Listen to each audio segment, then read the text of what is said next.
Okey, Assalamualaikum warahmatullahi wabarakatuh. Dan ini adalah klip yang terakhir ataupun bahagian 4 untuk pembinaan bumbung. Sekarang kita dah bina tebing layar, kita dah tengok bumbung limas dan kita dah buat limas Belanda dalam klip video cikgu. So sekarang kita nak tengok soalan nombor 12. Bagaimana kita nak melukis gabungan bumbung limas dan tebing layar serentak dalam satu lukisan. So di antara contoh inilah, ini pandangan atas, pandangan hadapan dan pandangan sisi. Okey, kita lajukan lukisan kita. Okey, asas dia, bila kita nak lukis bumbung, kita kena faham asas dia. Asasnya ialah dia, setiap bangunan dia ada kotak dia. Dia ada kotak dia. So ini kotak. Okey, contoh ya, dalam lukisannya ini kotak dia. So untuk lukis bumbung, nak bina bentuk dia, cara penggabungan, kita kena ambil kira satu kotak asas yang besar dulu. Ini contoh. Ini contoh saya. Okey, ini kotak asas. Daripada bumbung tadi, ini kotak asas yang besar. Ataupun bumbung utama. Frame dia yang utama. Bumbung utama. So, daripada sini, apa yang kita buat? Kita tarik 45 darjah, tarik 45 darjah, tarik 45 darjah, tarik 45 darjah untuk dapat rabung tengah. Baik. Seterusnya, daripada sini, okey, bucu ini, kita kena tarik 45 darjah. Okey, kita kena tarik 45 darjah. Bila kita tarik 45 darjah, dia akan berjumpa di sini. So, bila jumpa kat sini, kita tarik 45 darjah, kita tarik 45 darjah, kita akan sambung, kita akan dapat. Okey, disebabkan dia nak tebing layar kat sini, tebing layar, dan di bahagian bucu ni tebing layar, di bahagian bucu sini limas. Jadi kalau limas, inilah bentuk dia, kita terus lukis macam ni. Okey, kalau kat sini tebing layar, bermakna kita tak naklah benda ni, tapi kita dah dapat penengah dia. Kita tarik terus dan kita sambung ni tadi. Dan di sini, ni bahagian utama dia. Yang utama tadi kena ada. Sini tak boleh awak sambungkan. Awak tarik, awak pergi ke ujung sini. Salah. Sebab ini ialah satu cerun yang sama. Airnya turun sini sama semua. Air turun sini. Jadi bila air turun situ, bermakna dekat sini tidak ada sempadan. Di sini tidak ada sempadan. Okey, kat sini dia ada sempadan. Kat sini saja dia berhenti. So, kalau kita nak tengok aliran cerun air turun, satu sini saya tunjuk cerun air turun Okey. Jadi ini adalah satu permukaan. Kalau macam ni cikgu, cerun air dia, cerun air turun ke sana. Okey, ini bahagian tinggi dia. Kalau sini cikgu, cerun air dia turun macam ni. Okey. Cerun air turun. Ini cerun air turun situ. Ini basic ni kena faham ni.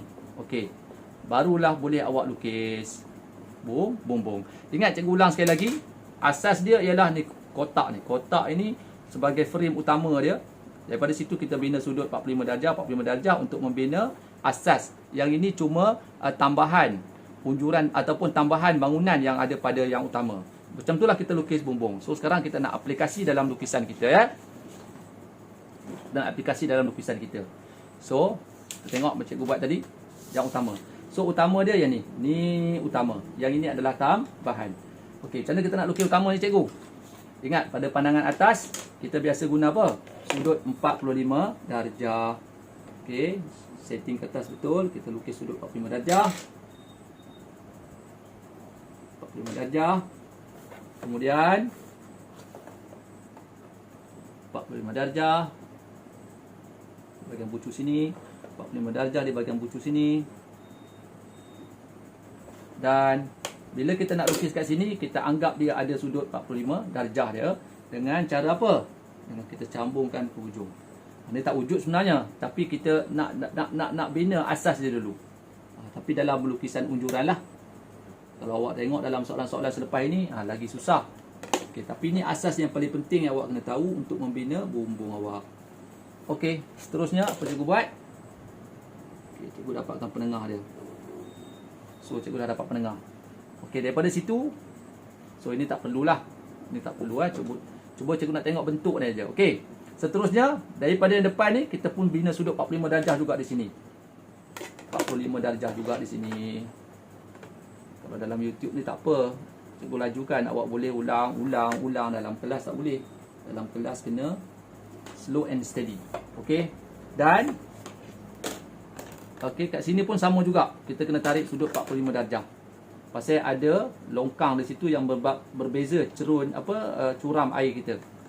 Okey, kenapa kat sini kita kena buat? Sebab di sini ada bahagian lurah yang mana kat sini air turun dan kat sini air turun. Di sini ialah sempadan pembatas di antara permukaan bumbung ini dengan yang ni. Tadi ini kena bina. Okey, seterusnya kita tarik ke belakang sudut. Okey, dah dapat bahagian atas. So kalau kita nak objekkan senang.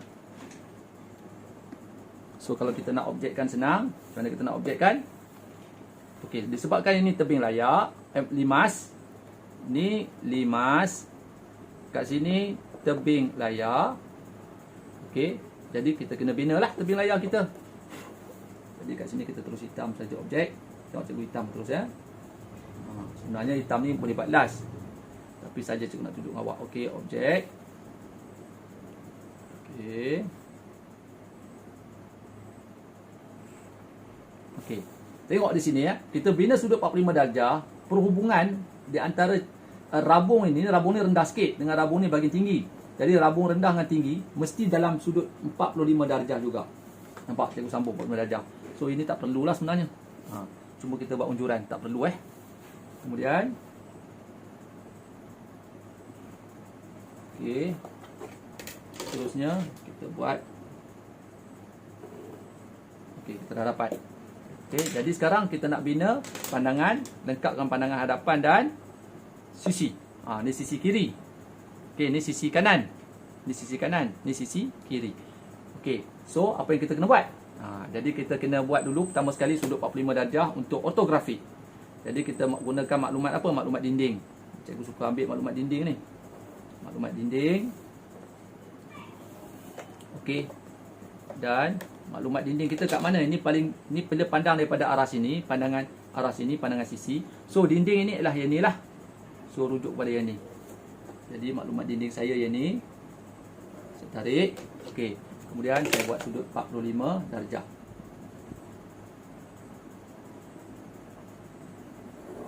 Okey, 45 darjah. Begitu juga kita nak tarik 45 darjah kita bahagian rabung tengah. Okey.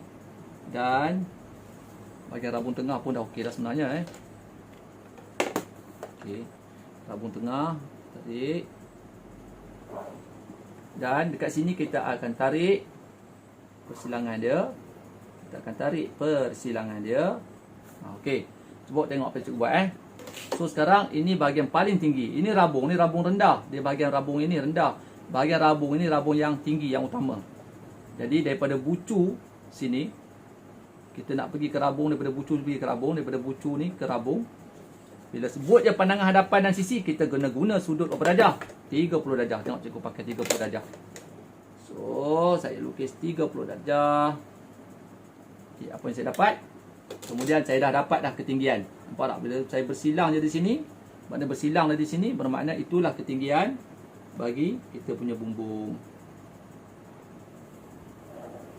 Okey, ketinggian kita punya bumbung. Dan kalau awak tarik pada sini, pasal dia satu permukaan. Kalau awak tarik, dia akan jumpa. Okey, jadi bila awak dah dapat garisan bumbung sini, dah lukis nak lengkapkan bahagian bawah. Jadi kita akan tarik di bahagian bawah sini. Tengok bucu ni bila kita buat turun bawah. Okey, kita buat turun bawah. Okey, dan kita terus tarik saja. Daripada bucu sini kita akan jumpa persilangan dengan ketinggian rabung kita tadi pada pandangan hadapan. Dan awak boleh terus hitamkan. So di sinilah objeknya. Dan di sini pun sama. Cikgu dah tarik. Kemudian kita dah dapat pandangan hadapan. Okey, lengkap pandangan hadapan. Simple saja Dan kita nak lukis pandangan sisi. Okey, pandangan sisi macam mana cikgu? Pandangan sisi kena tengok. Bila pandang daripada sini, bermakna bahagian sini tebing layar, dekat sini limas. Okey, so kita dah dapat puncak ni tadi di sini. Puncak kita di sini, tandakan puncak kita siap-siap. Dan disebabkan dia limas kat ujung, dia mesti berjumpa kat ujung. Okey. Betul. Dan untuk tebing layar, apa yang kita dapat ialah ujung ni tebing layar. Bila dia tebing layar, bermakna ketinggian tebing layar tu ada ketinggian dia. So ketinggian dia berbeza dengan ketinggian rabung utama di bahagian belakang. Okey, yang ni dengan garisan rabung utama dengan yang rendah sikit untuk membina tebing layar. Ni beza ketinggian dia. Okey, jadi apa yang awak perlu buat ialah awak tarik tebing layar dia straight aja. Dan berlaku di sini awak turun sikit. Okey.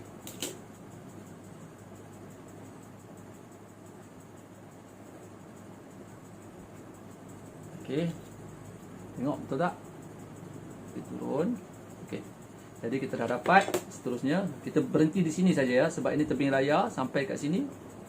Titik ini rabung utama. Ini pandangan sisi. Ini adalah sama dengan yang ni. Kalau awak tarik, awak turun bawah sama tempat.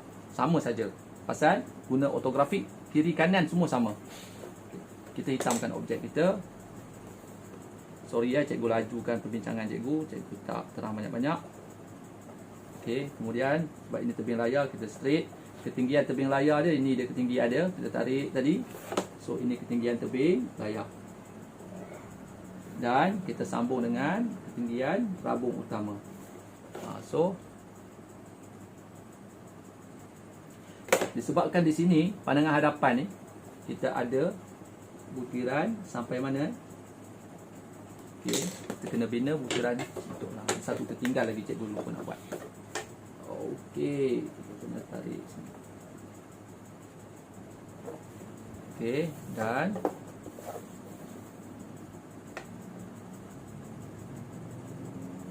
okey. So, cikgu hitamkan bahagian ni cikgu tinggal tadi ya. Okey, baru lengkap. Kenapa cikgu tinggal yang tu tadi? Sebab bila pandangan daripada sisi permukaan ni kita nampak komplit lengkap sampai ke bawah. Dan bahagian sini adalah bahagian yang ni. Bahagian ni adalah yang ni. Okey, alhamdulillah siaplah lukisan kita. Pelajar boleh jumpa, boleh cuba. Nanti kita soalan yang akan datang, kita akan jumpa lagi pelbagai bentuk bumbung yang lebih rumit. Tapi kalau faham kaedah asas, insya-Allah awak boleh buat. Okey. Kaedah asas yang mana cikgu? Ni kaedah asas yang ini. Kita bina kotak asas dia dulu. Untuk dapatkan rabung tengah, dan ini adalah bahagian bangunan tambahan. Tambahlah mana-mana pun tak ada masalah. Tambah sini ke, tambah sini ke, tak kisah. Okey, selamat mencuba. Assalamualaikum warahmatullahi wabarakatuh.